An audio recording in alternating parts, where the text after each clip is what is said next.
সোনার দাম যে হারে বাড়ছে সবার মাথায় একটাই চিন্তা, অকেশন করলে কি গিফট করব।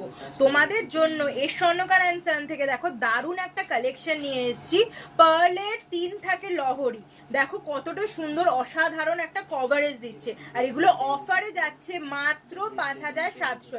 আমি যেরকম গলায় পরে আছি এরকম দেখো প্রচুর স্টক কিন্তু আমাদের অ্যাভেলেবেল হয়ে গেছে। আমি ঝটপট করে যেই স্টকসগুলো আছে সেগুলো আমি তোমাদের দেখিয়ে দিচ্ছি। যাদের পছন্দ হচ্ছে স্ক্রিনশট তুলে আমাদের বুকিং নাম্বারে কন্ট্যাক্ট করে নাও। এগুলো কিন্তু আবার একটা কথা বলে দিই, এগুলো কেডিএম গোল্ডের উপরে আছে বলে লাইট ওয়েটে এতটা হাই কভারেজ পাচ্ছ। তো এই সুন্দর কভারেজের যারা নিতে চাইছো এগুলো অফারে যাচ্ছে মাত্র 5700। 5700 এত সুন্দর সুন্দর কভারেজে পেয়ে যাচ্ছ। তো যারা শোরুমে আসতে চাইছো চলে আসতে হবে 30 নম্বর Rakhaldas RD road, Kolkata 27। Collections কেমন লাগছে এটা কিন্তু অবশ্যই জানাবে, কারণ পার্লের এই জিনিসটা একদম নতুনত্ব আমরা তোমাদের জন্য তৈরি করেছি তোমাদের কথা মাথায় রেখে। তো তোমাদের জন্য যখন এই সুন্দর কালেকশনটা তৈরি করেছি যাতে তোমরা পারচেস করতে পারো তোমাদের কথায়। তো পয়লা বৈশাখের একটা ধামাকা অফার, কেউ কিন্তু মিস করো না এই সুন্দর সুন্দর কালেকশনস গুলো পারচেস করার জন্য।